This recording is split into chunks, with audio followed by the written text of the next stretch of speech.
Қазақпыз ғой жобасынан көретіндеріңіз. Клоун депутат Азат Перуашев Анталиядағы үйін сатып алу үшін 300 000 евроны қайдан алды?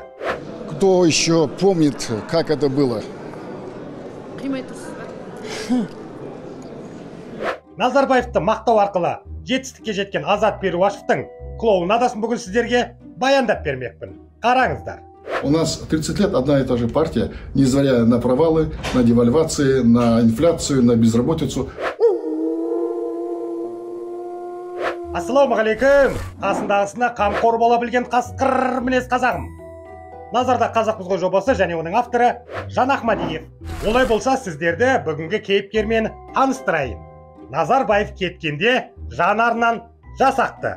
Бұл саяси жезөкше, ел білетін атақты. Ел алдында періште ойлап жүрген қазақты. Танисыздар бәріңіз Перуашев Азатты.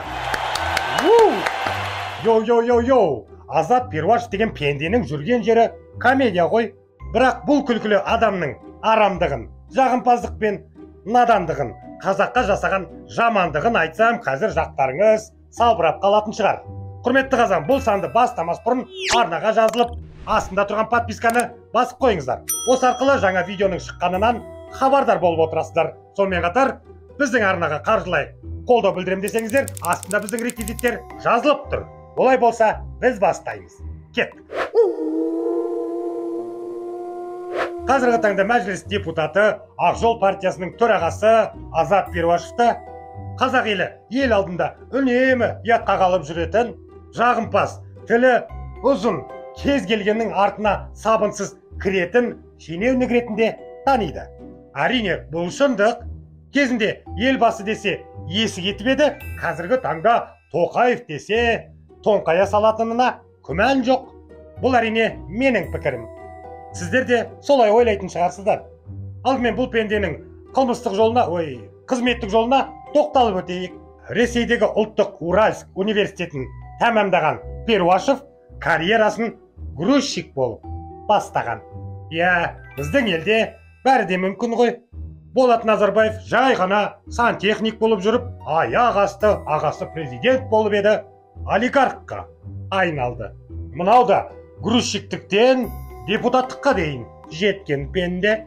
Осылай өмірден өз орнын іздеген бүгінгі кейіпкеріміз 1998 жылы Қазақстан алюминия акционерлік қоғамының директорының орынбасары болып тағайындалады. Осы орында үлкен қаражатқа қол жеткізген Азат Перуашев азаматтық партияның төрағасы болып шыға келеді. Айту керек, аталмыш партияға Александр Машкевич, Патох Шодиев және Алиджан Ибрагимов сынды олигархтар демеушілік еткен. Қысқасы, алпауыт өнеркәсіпкерлердің мүддесін қорғайтын қаржысы мол партия болды ғой. Міне осылай Перуашев Қазақстанның саяси сахнасына шықты. Қазіргі таңда көпшілік ұмыта бастаған, бірақ 2000 жылдардың бас кезінде Нұрсұлтан Назарбаевты қолдайтын ұйым ретінде біршама белсенділік көрсеткен азаматтық партияны 2006 жылға дейін басқарды. Кейіннен бұл партия президенттік отан, қазіргі Нұр Отан партиясына қосылып кеткен болатын. Араға уақыт салып Перуашев Ақжол партиясының төрағасы болып сайланады. Каждое событие, как учат нас классики, нужно оценивать с конкретно исторической ситуацией, в той ситуации, в которой она тогда была. Азат Перуашевті халық депутаттан гөрі клоун ретінде таниды. Жалпы бұл пенде біліктіліктен гөрі басшылыққа жағуға ғана барын салады. Оған дәлел өте көп. Соның бірі 2017 жылы Назарбаевқа елбасы деген статусты беруді де ұсынған осы пенде. Хаменова, другие коллеги предложили закрепить в Конституции статус и особую роль главы государства, в становлении и развитии независимого Казахстана. Мы приветствуем предложение коллег и считаем его актуальным и обоснованным. Әрине, 200 Перуашевтің бұл әңгімесі кейіннен 180 градусқа өзгеріп шыға келді.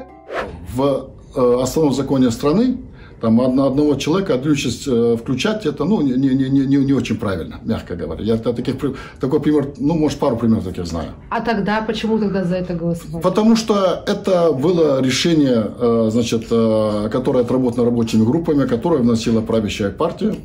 Ничего страшного в этом нет. А вы Это определенный, ну, определенный был такой, значит, как сказать, церемониал.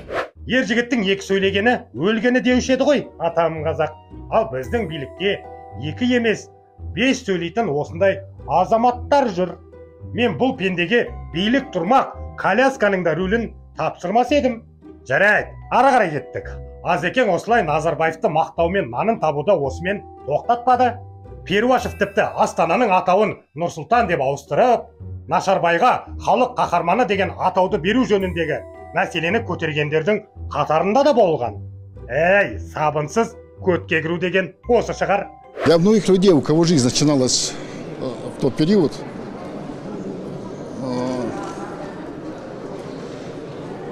кто еще помнит, как это было?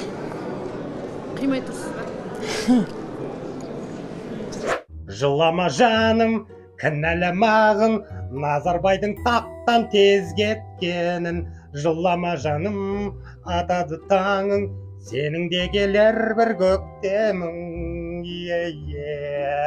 Деп Перуашевқа осылай ән шығарып жүрсем, бұл болса Назарбаев президенттіктен кете салып, артынан сөз айтуды бастады. Өзі жоқтың көзі жоқ деп ойлаған болу керек. Бұл псевдопатриот қаңтар қырғынындағы көтеріліске Назарбаев тікелей қатысты деген айып таққаны бар емес пе? Тіпті өзі қызмет жасаған Нұр Отан партиясына да қарсы пікір білдірді. Мә, 200-лік деген осы шығар. У нас 30 лет одна и та же партия, несмотря на провалы, на девальвации, на инфляцию, на безработицу. За это время должно было снизиться как минимум 5-6 раз. Как в Штатах, как было бы в Британии, например. Бұл адамзат тіпті Назарбайға жағамын деп, оған ескерткіш сыйлағанын білесіздер ме? Түркістандағы Назарбайдың жас кезіндегі ескерткішін білетін шығарсыздар. Міне осы памятникті жасатуға осы Азекең тапсырыс беріпті. Тіпті фотосы да бар. Әрине, Перуашев бұл ақпаратты өтірікке шығарып, жай осы ескерткішті жасаған мүсіншінің үйіне қонаққа барғанда түскен фотом деп ақталып әлек болды. Бұл да қатырады. Именно сол уақытта осы мүсіншінің үйіне бара қалған екен да, фотоға да случайно түсіп қалып, біз байқамай дей салмадыңдар ма? Осындай біздің Перуашев сияқты шенеуніктер жұмыс жасамақ түгілі өтірікті де айтуды білмейді, я. Десе де сұрақты қалай айналып өтуді біледі бұл пенде. Вот на чем вы ездите? На машине. Вот, блин. Жан, на чем вы ездите? На трамвае? Трамвай жоқ қой қазір. Вот, блин. Вы живете в доме. Сколько квадратов у вас дом? Вот, блин. Говорите правду. Я там что-то в техпаспорте написано, наверное, но я... Вот сколько? Ну, 300 квадратов, 400, 500? Ну, больше, наверное. Больше, да? Больше 500 квадратов – это очень прилично, это уже особняк. Ну, это дом. Это дом, коттедж, давайте назовем коттедж. Хорошо, коттедж. 500 квадрат метрді коттедж емес, жай ғана үй дегені қалай кетті, а? Сразу времянка дей салмады ма? Түріне қарасаң 500 квадратқа көңілі толмай отыр ғой что-то, а? Мә, біз 110 квадрат метрлік квартирада тұрамыз деп мәз болып жүрсек, бекер екен ғой. Бірақ Анталияда 300 000 евро тұратын виллаң болса, 500 квадрат сөз емес шығар. Я, Азат бұл вилланы 2016 жылы сатып алған. Сол кездің курсымен. Бүгінде мұнда үйдің бағасы $2 миллион асатын шығар. Қараңыздар, қандай керемет вилла. Вилла-ла-ла.